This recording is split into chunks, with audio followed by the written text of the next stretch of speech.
Aloha and welcome to Hawaii Sports Update. I am your host, PJ, and I am here with, once again, my right-hand man, Justin Baptiste. And we're going to do a little something different than normal today. Rather than interview, we're going to sort of do a little sports update and take you guys through some of the major issues that's going on in the sporting world right now and talk about it and elaborate on some of those issues for a little while. First of all, Justin, just glad to have you back. Same here, same here. We do radio, of course, every Saturday, but it's glad to have you back here in the ThinkTech Hawaii studios once again. So, just right off the bat, man, Serena Williams, she is a lady who has 21 major victories. The next one that she gets, and if she wins the U.S. Open, will be her 22nd, and that will tie her with Steffi Graf, number 2 overall. Margaret Court, of course, has 24, but that would not be considered the modern generation. So once she ties Steffi Graf, if she does it this year in the U.S. Open, that will be a Grand Slam, 4 Grand Slam titles in 1 year. And that hasn't happened since Steffi Graf did it in 1988. But through all this success, there's a lot of people trying to, what word am I looking for? Trying to degrade her and, saying all these bad things about her. And I just don't get it. You want to elaborate on that? Yeah, I mean, you got to give Serena Williams lots of credit for what she's been able to do in her career, especially as a tennis player. Everybody's always going to have doubts about anything, and they're going to always have some talk about something. But I feel the best thing is that, you just let those doubters and haters do all the talking. You just focus on yourself and focus on what's at hand. I mean, to get 22 wins, it's amazing. Okay. Now, if they were doubting her game or the way that she plays, that would be a different story. But now they're starting to doubt her integrity, trying to say that she looks like a man, trying to say that she might be on some kind of PEDs or drugs or anything like that. And it's totally taken away from her success on the court. Right. Do you feel that there's a double standard? Back in the days, Martina Navratilova, of course, she played well into her 40s. And there wasn't too many people saying anything about her, and she was winning titles well into her 40s.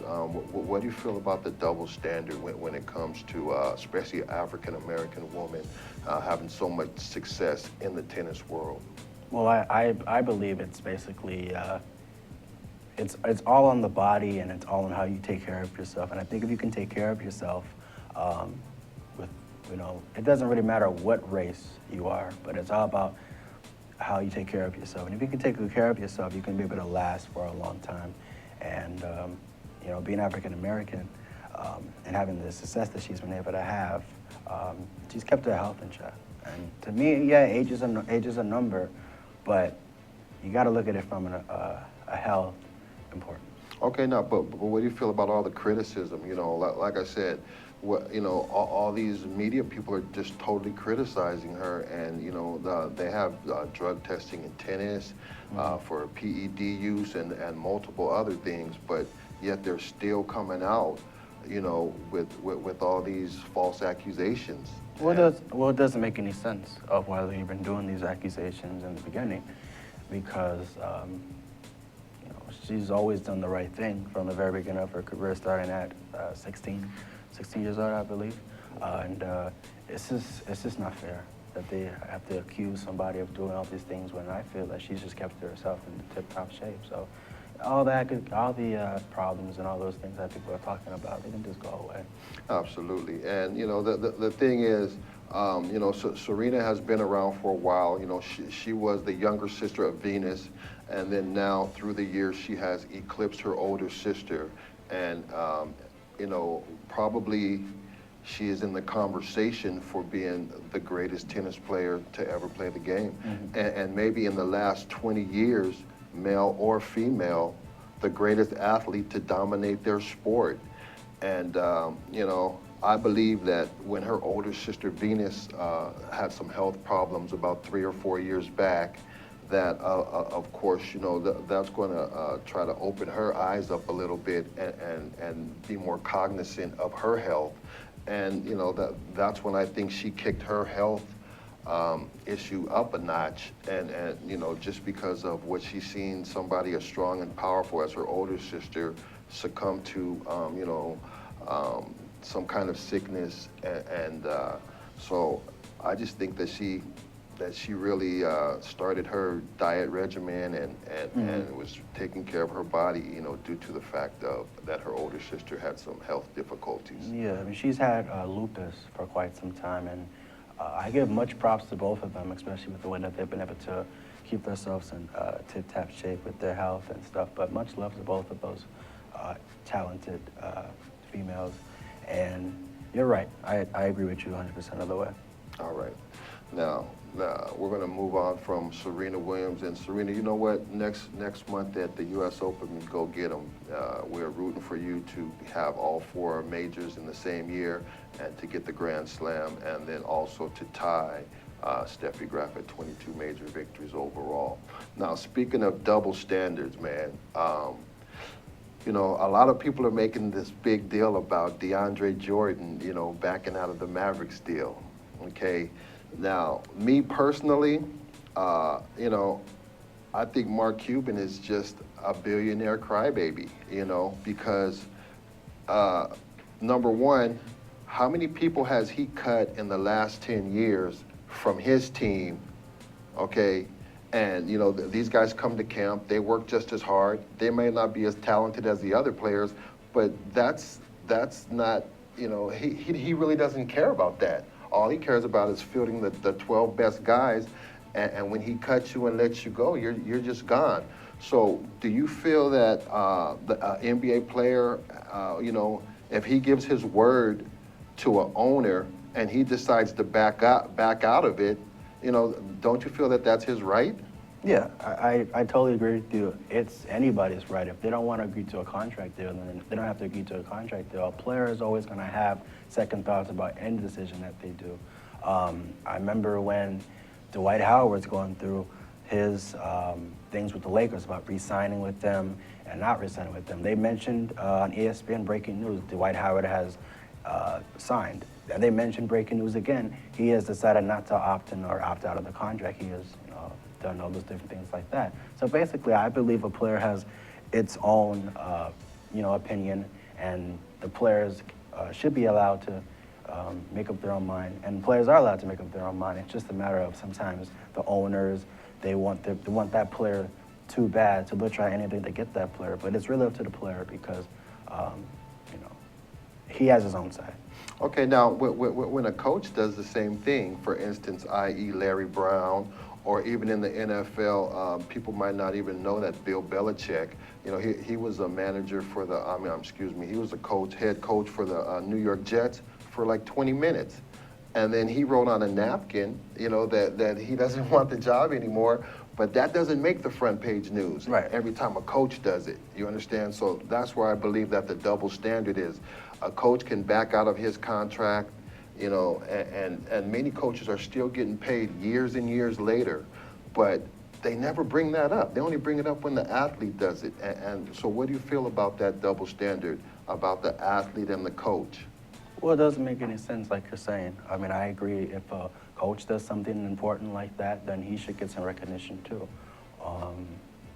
I don't know why they judge it just on the player, because it's not only the player, it's also a coach involved too, in everything. Because you can't run a team if you have no coach. Okay, well, let me ask you this, especially at the college level. You know, basically these are still children. I mean, I'm not going to say children, but they're still kids and young adults. And, you know, I believe that the coach is the one who has to set the precedent or set the example for the kids. So, you know, I sort of get confused with the double standard because they always want to rain down on the athlete, but they never want to rain down on the coaches. And the coaches are supposed to be the one who is the face of this organization. The kids are only there for a couple of years and then they're gone. and the coach is there forever, Right. or for a longer period of time until he might, get another job or something. But when a coach is recruiting a kid or a young adult, he has to go into that kid's home, talk to their family and talk to their parents, and let them know that, hey, when your child's 2,000 miles away underneath my tutelage, that I'm a responsible human being, and you're not going to have to worry about your kid so much because he's not home. And I just don't understand when a coach bows out like that. The kids are really the ones that get punished. A coach can leave at any time, but the kid is still have to be obligated to his scholarship, and then if he's not, he has to hold out a year. What do you feel about that double standard? It's not fair to have to hold out a year. It doesn't help the team. It doesn't help yourself. It makes you look bad as a person and as a player. Just it's just not fair. It's almost like be prepared, have the money that you want, get it done, and make yourself a good career. Okay. Well, like I was saying, Mark Cuban, he's just a billionaire crybaby to me, and I don't believe that DeAndre Jordan might have owed him a phone call, or something like that. But for him to try to judge this man's integrity and try to say, that all of a sudden he's a bad person because he doesn't want to play for you now, and that he would rather return to the comfort of where he has been, just last week, you guys were pumping him up to be the new franchise center, and then since he changed his mind, all of a sudden he's a bad person? Right, no, I don't agree with that. Nobody's a bad person if you want to change your mind and change your perspective of life, and to also move on from whatever situation you're in. I mean, if you want to change a team, or go to a different team, or stay with the team that you're with, that's up to you. Absolutely. Well, we are here with my right-hand man, Justin Baptiz. If you want to tweet the show on any of these subjects that we're talking about, go ahead and tweet us at ThinkTech chime in on the conversation. We'd be more than happy to hear from what you have to say out there. In the meantime, we are going to take a commercial break, and when we come back on the other side of Hawaii Sports Update, we'll be talking some more sports with Justin Baptiz. Aloha, my name is Josh Green. I'm a senator from the Big Island. I work in the ER there. But on Tuesday afternoons, I get to come and spend 45 minutes to an hour with Jay Fidel and the ThinkTech staff. They're terrific professionals. They help us to bring some of the leading cutting-edge topics here across our state to you. So you can join us at our show on healthcare in Hawaii to talk with leaders from across all the spectrum of health in our state, or you can join us for any other show where we talk about economic development or tourism, or some really eclectic programs too. So really, we'd love to see you here on our show. Thanks for joining us, and thanks for supporting us. Hi, I'm Chris Leatham, and I'd like to invite you to come and watch my show every Wednesday at 3. I'm interested in a variety of issues that have to do with politics and our local business economy. And I'd like to bring on guests who like to talk about everything from technology to social media to what we can be doing to improve our environment. And so I'd like to invite you every Wednesday at 3 to stay and watch my show here with ThinkTech Hawaii. And I'll see you there. And Welcome back to Hawaii Sports Update. And if you just joined us, we are here with my right-hand man, Justin Baptiz, back in the house once again. And like I said before the break, if you want to tweet the show, go ahead and hit us up on ThinkTech HI. Tweet us with any of your questions or comments on what's going on or any of the subjects that we are talking about. And speaking of double standards, I got one more for you before we get out of here. Now, the Bills' offensive line coach, Aaron Kramer, this guy is on paid leave now, so he's still getting paid by the Bills organization. And what allegedly had happened was they were fishing. He was fishing with his son, and somebody had removed his son's chairs, or the chairs that they were fishing, using to fish, and got into a physical altercation with the teenage boy, threw him down in the sand and punched him. Okay, and now this offensive line coach is still getting paid by the Bills, and he's on leave, where the Florida State case, which everybody knows, it's all viral when the quarterback punched the girl for calling him some racial epithets. We'll just leave it at that. And now this guy has lost his scholarship. He's kicked off the team, and the running back Dalvin Cook, he's basically going through the same thing, but the Dalvin Cook's lawyer has refuted the allegations and says that he can prove that his client, did not physically harm anybody. But once again, right there, the double standard of this offensive line coach on the Bills is getting paid, okay? But this kid, he's gone. He's going to have to transfer schools. He's going to have to go to another university, sit out a year. And I'm not condoning anything that he did. What he did was totally wrong. But I'm just saying how administrations, they're going to still pay the coach, but yet the kid is out in the cold. What do you feel about that? That's not fair. When a person does something bad like that, especially to anybody, and you're still getting paid for that, no, that's not fair at all. That person should be fired, because no right in somebody's mind should anybody get paid for doing something to any person.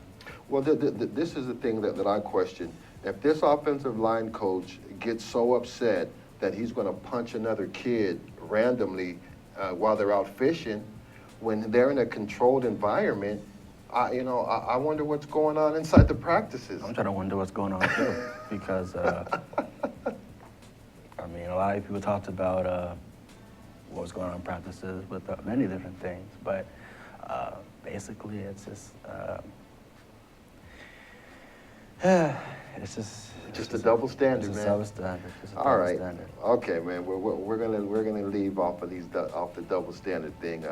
Let's get a little bit into the NBA Summer League. Of course, they were in Orlando July 4th through the 10th, and now they're in Vegas from the 10th through the 20th. A lot of things going on in Vegas. Of course, we'll talk about some of that a little bit later. But so far in the NBA Summer League, who have you been impressed with? What teams you think are going to be coming up?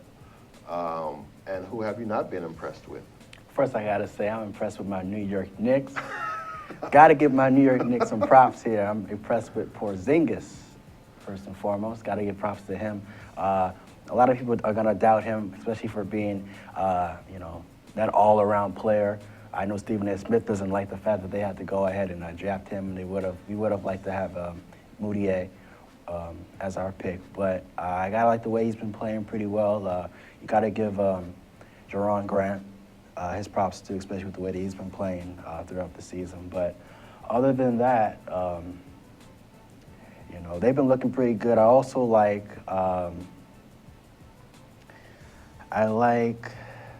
what team is it? What about my Lakers, man? And the Lakers, your Lakers are going. Your Lakers are going pretty Don't be good. hating on my Lakers, I'm not hating man. on the Lakers. First and foremost, they're 1-2, but they've been playing pretty well. They've been meshing together as a team. I'm liking the fact that Julius Randle's back. He's healthy. He's going to be a big piece to this Lakers organization, and looking pretty sharp. Well, the thing about, first I'll address the New York Knicks. Porzingis has been looking good, and I will give him that. Due to the fact that over the years, when they draft European players, it usually takes them a couple of years to adjust to the game because it's a different game. Like Jeremy Robinson was saying a couple weeks ago, in Europe, it's more of a system. Exactly. In the NBA, you got to get your ball on, man. You know what I mean? If you can beat your man, you beat him. And then you adjust when everybody else adjusts to what you have just done, whether it's kick it out or even going stronger to the rim. But Porzingis does have game, and I will give him that. And he has a little bit more game than an average European guy. Mm-hmm. Now, as far as the Lakers are concerned, the person who has impressed me the most so far is Larry Nance Jr. This is a guy who's about 6'9". He plays both ends of the floor.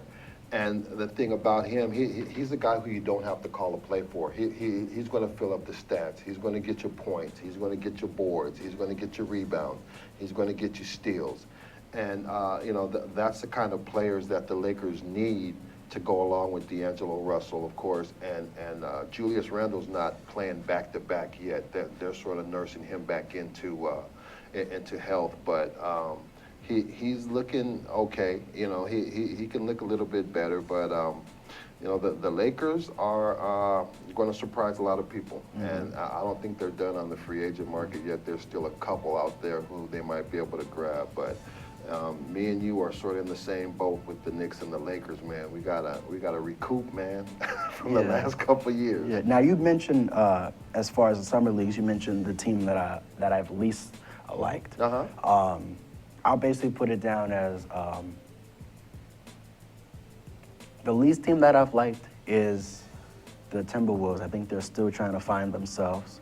Another team, Utah Jazz, as well. Also, the team that I've liked so far, besides my Knicks, is the Sacramento Kings. I think with Colin Stein and the way that those boys have been playing together, they've looked really, really polished. And like you said, the Lakers and Knicks are going to be a much better team this year. Hopefully, they'll be in the playoffs. The Timberwolves are going to be a decent team. If they got everybody healthy, they should be up in the runnings for a playoff spot. But yeah, those are the teams that I'm interested in seeing. Okay, now what kind of impact do you think Karl Anthony Towns is going to have with the Minnesota Timberwolves? And I'm just going to let you know, somebody's barking in my ear about hating on the Timberwolves. But we can discuss that a little bit later. Well, about Karl Anthony Towns, this young man has really, really played well in college. He's gonna get the tutelage from Kevin Garnett. Kevin Garnett's gonna mold him into a player. Right. Big props to my man Ricky Rubio from Spain. He's gonna be able to dish the ball well and get his players open. But Karl Anthony Towns he's gonna develop into a big player. A lot of people say that it's about 2 to 3 years for a player to get developed, but I think he's got the mindset and the skills to be able to produce in his first year. Okay, well, you can't go wrong bringing the big ticket back. Kevin Garnett is definitely a first ballot Hall of Famer. He's the one who put the Minnesota Timberwolves on the map.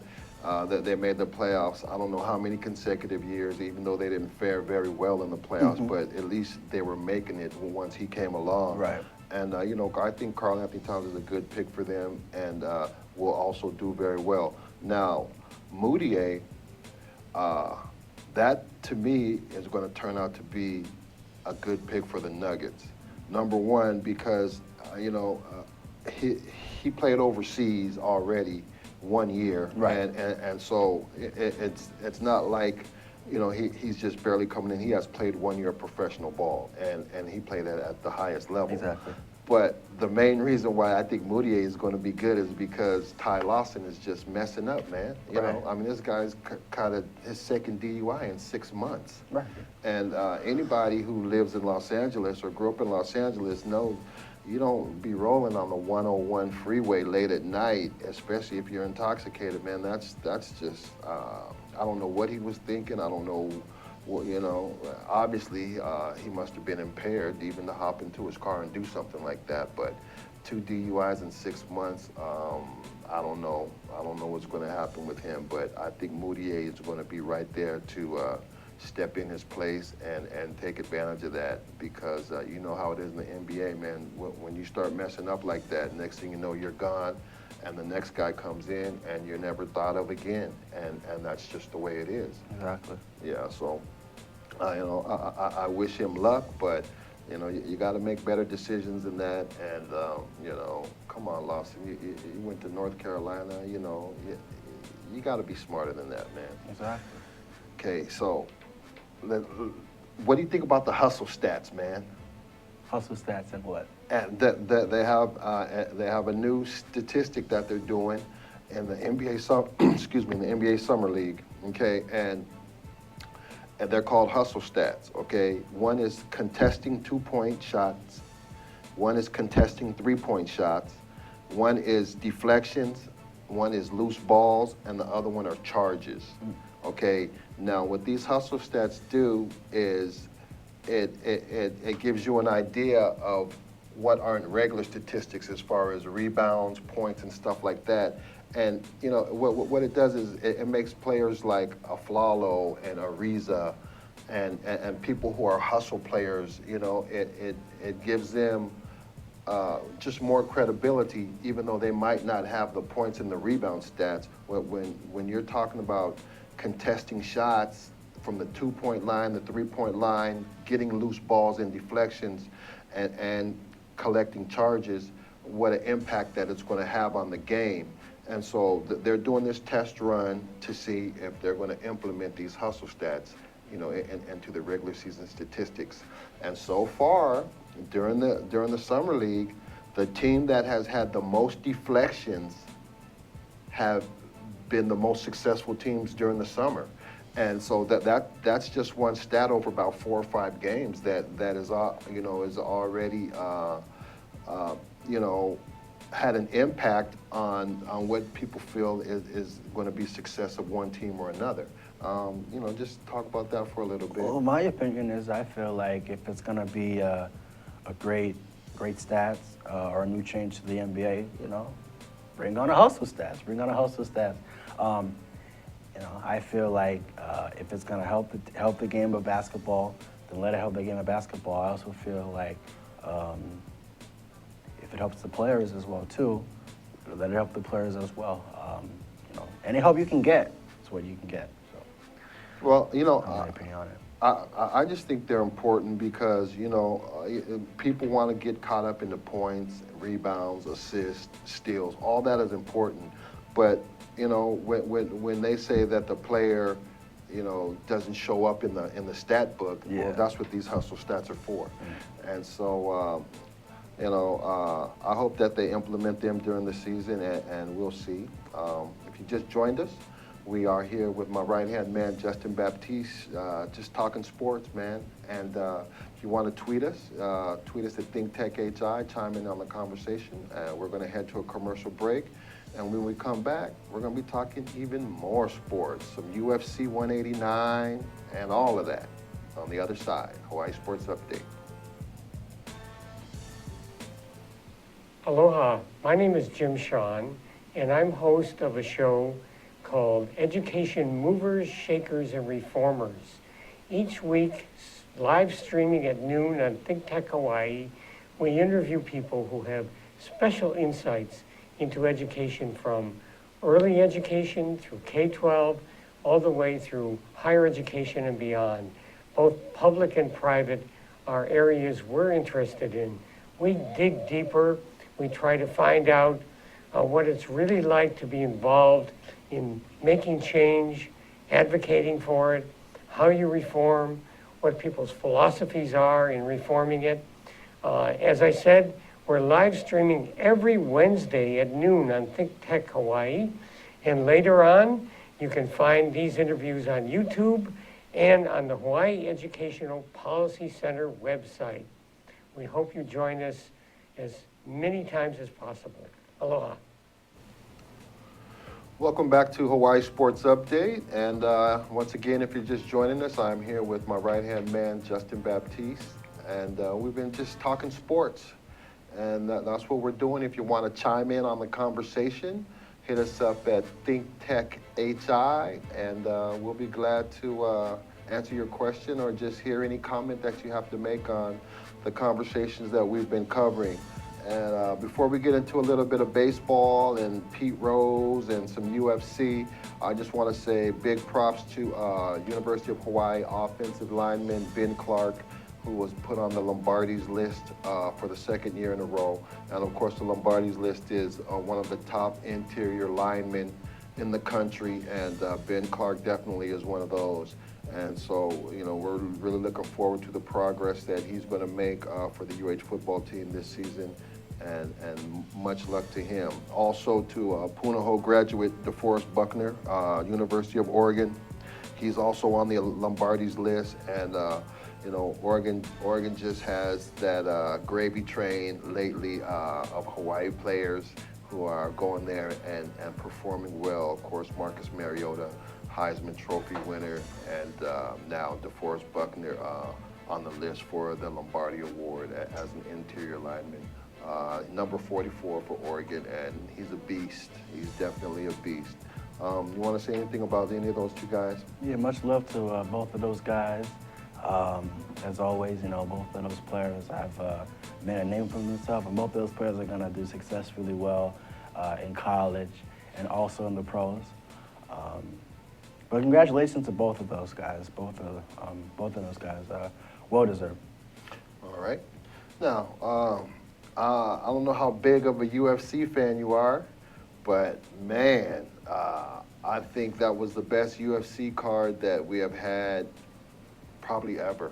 I mean, UFC 189 headlined by Conor McGregor and Chad Mendes, and then Robbie Lawler and Rory McDonald, Jeremy Stevens and Bermudez. I mean, every single fight was so closely contested, but nobody really just dominated the fight. I mean, I guess they were just exchanging blows, and it was like the best man won every single fight, but they never totally dominated the other guy, and it was just incredible, the will of these guys to fight like that. I mean, Las Vegas got a real treat on UFC 189. Did you catch any of that? No, I didn't get a chance to catch any of it, but I also feel like whether it's boxing or whether it's UFC, it's tough to win a fight, especially when both of these guys are well put together, whether it's speed, size, quickness, the whole 9 yards. It's hard to win a fight. And, let the best man win, especially when it's important. Yeah, especially in a combat sport like that, yeah. man. Oh, yeah. If you would have seen Robbie Lawler's lip, I mean, his lip was half open, and after the fight, he was yelling still, but he was the winner. And the guy who lost, Rory McDonald, broken nose, he was pretty busted up, man. But, you got to give it to those guys, give him for just hopping in the ring and, just competing. You respect anybody who hops in the ring. And while we're talking about UFC, before I forget one more time, my guest who I had on last week, Cavarinia, he will be in his Fighter's Corner tomorrow night in San Diego at the UFC fights. And I also would like to say congratulations to Cavarinia. He is the top jiu-jitsu player in all of America. He won the no-gi gold medal, okay, and then he won the gi gold medal. So this guy won 2 gold medals at the American Nationals, and Cavarinia, brother, I always keep in contact with you, and he says, congratulations to Hawaii, that we are a family, and he won these 2 gold medals for the state of Hawaii, and he's going to be bringing them back after the UFC fight.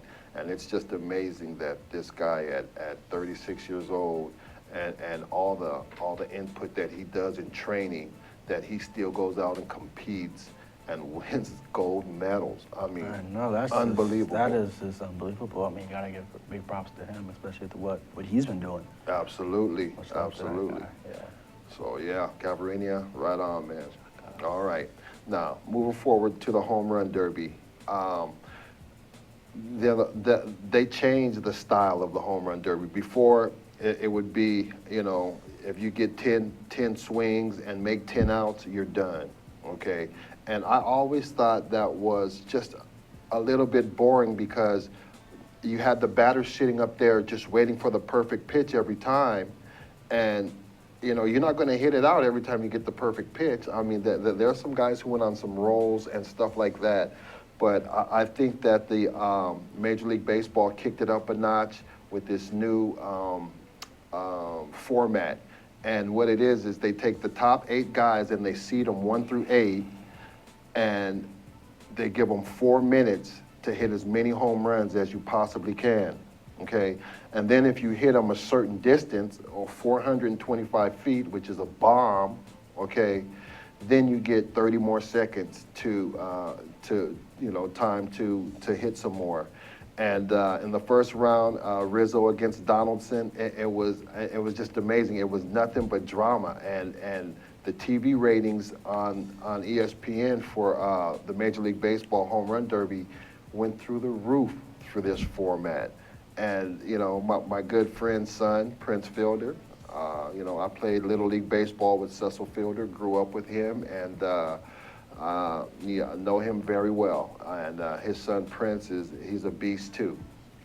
And so what they did was that, you know, they had this format, like I said, of the 8 guys, and you know, they went head to head for 4 minutes. And if you hit, you know, a certain distance, you know, you got 30 extra seconds. And the hometown guy, Todd Frazier, ended up beating my guy from the Dodgers, Jock Peterson, of course, 15-14, on his home turf. And that was the second time on home turf that someone has won the home run derby. The other one, of course, being Hall of Famer Ryan Sandberg. But, you know, you want to chime in on any of that? Well, congratulations, of course. The home run derby, by far, as I feel, one of the best games in baseball. It's fun to watch, especially, you know, the fans' reactions, the crowd's reactions, the players involved with each other, the coaches, everybody. So I love watching it. I didn't get a chance to watch it this year, but in the times that I've watched it, it's lots of fun. Yeah, I believe this year they really kicked it up a notch. You know, that 10 outs really isn't enough. If you look at the guy who won, Todd Frazier, now this guy got 36 swings in his first 2 rounds. Okay, but if you make 10 outs, you know, in the past, then you're done already. Right. You know, so endurance and stamina has a lot to do with that. And you know, this guy. That was the most swings of anybody in the first 2 rounds, and I thought he might have faded a little bit in the 3rd round, but he didn't. He came back strong, and he ended up winning the competition. So, you know, to Major League Baseball and the Home Run Derby, big props to you know, to you guys for kicking that up a notch. Now, let's talk a little bit more about the NBA Summer League, man. Now, Seth Curry, people might not really know, okay? Now, he's the brother of... Stephen Curry. Yeah, Seth and Steph, okay. Now, he's a guard for the Pelicans, and I was reading an article on him about, you know, this guy's almost ready to come into the NBA now. You know, he's sort of making a name of his own, and he's doing well. And, you know, what do you feel about Seth Curry making the jump to the New Orleans Pelicans? Well, I can say that Seth was one of the best players that has come out of Duke University. And I know that it's taken him a while just to get onto an NBA roster. I know he got signed to a team and got cut, the whole 9 yards. But it's good to see him be able to make the Summer League and to be able to play for the New Orleans Pelicans. I hope that he has much success in his NBA career. I feel that he can also make a big name for himself, just like his older brother or younger brother.